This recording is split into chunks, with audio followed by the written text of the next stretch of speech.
Meu nome é Neustan, e esta é a minha história entre o povo de Israel.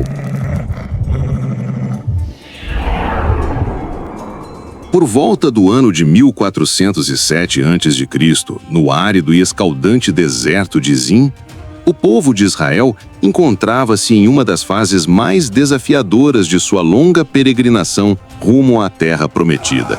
Eles haviam deixado o Egito cerca de 38 anos antes, liderados por Moisés, após a famosa libertação da escravidão egípcia. Agora, cansados e desgastados física e espiritualmente, estavam a poucos quilômetros de Canaã, mas o coração deles estava dividido. O cenário era severo, nenhuma sombra de árvores, nenhuma fonte de água abundante, apenas areia quente e pedras sob um sol impiedoso.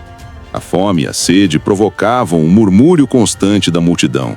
O povo que testemunhara milagres, como a abertura do Mar Vermelho e o maná que caía do céu, começou a reclamar contra Deus e contra seus líderes.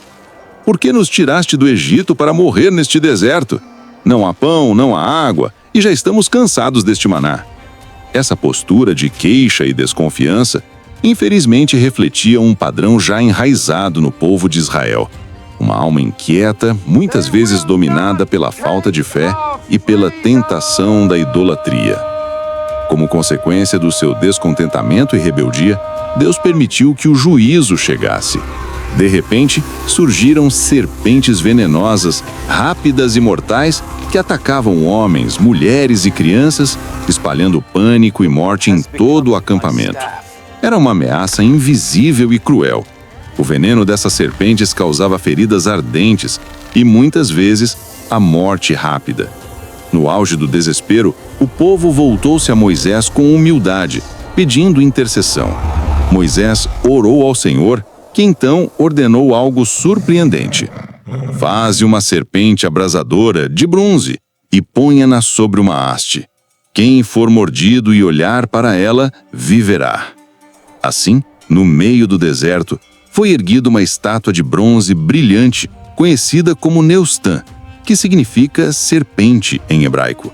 Aqueles que haviam sido picados e olhavam com fé para o símbolo, recebiam a cura. A cura, entretanto, não estava na figura do bronze, mas no ato de obediência e na graça de Deus. Após a entrada do povo na Terra Prometida e a morte de Moisés e Josué, Neustan foi preservada como um símbolo da misericórdia divina e da intervenção de Deus na história do povo escolhido. Ela era guardada com reverência, inicialmente como um memorial. Porém, a história de Israel é marcada por ciclos repetidos de fidelidade e apostasia. O povo, conhecido por sua propensão à idolatria, frequentemente se desviava para adorar deuses pagãos, Baal, Astarote, Moloque, entre outros, influenciados pelas culturas vizinhas de Canaã e outros povos da região. Com o passar dos séculos, a serpente de bronze deixou de ser apenas um símbolo.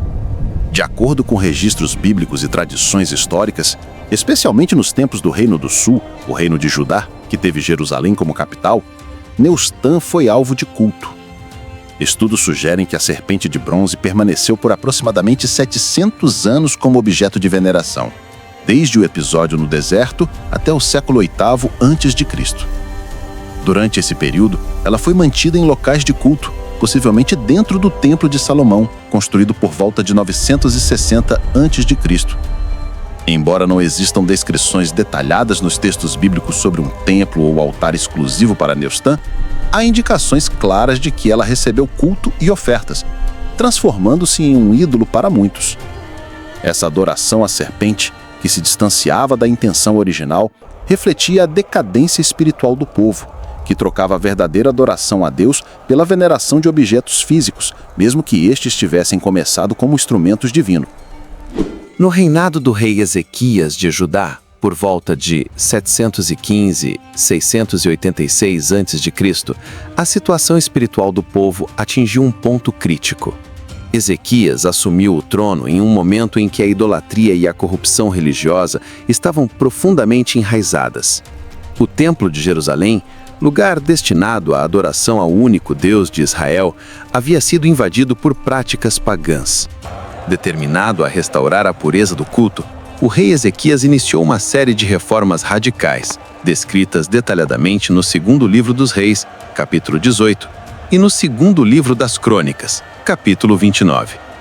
Dentre suas ações, destacou-se a destruição dos objetos e altares usados em cultos idólatras, e entre eles estava Neustã, a serpente de bronze, que já não era mais um símbolo de fé, mas um ídolo.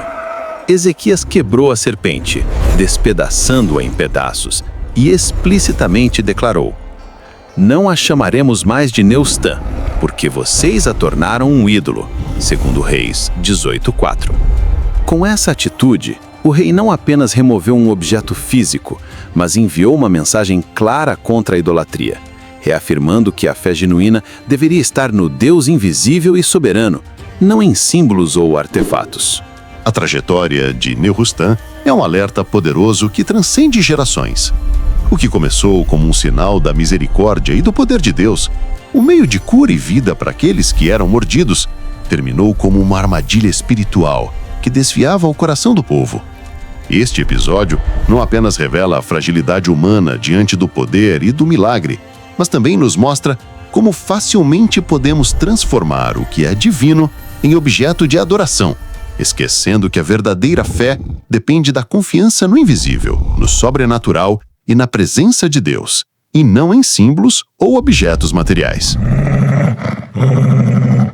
Nehushtan nos convida a refletir sobre os ídolos modernos que podem habitar nossos corações, sejam objetos de consumo, ideias que nos escravizam ou até pessoas que, equivocadamente, ocupam o lugar que pertence exclusivamente a Deus. Cada um desses ídolos tem o potencial de nos afastar do propósito divino, tornando-nos prisioneiros de nossa própria idolatria. Assim, a história da serpente de bronze permanece viva como um lembrete da importância da fidelidade, da obediência e da vigilância espiritual, mostrando que a verdadeira liberdade e proteção vem de manter o coração voltado para Deus. Que possamos examinar nossa própria vida hoje. Quais serpentes de bronze estão tentando roubar nossa fé? Reflita, renove sua devoção e compartilhe esta mensagem com aqueles que precisam lembrar que só Deus é digno de nossa adoração.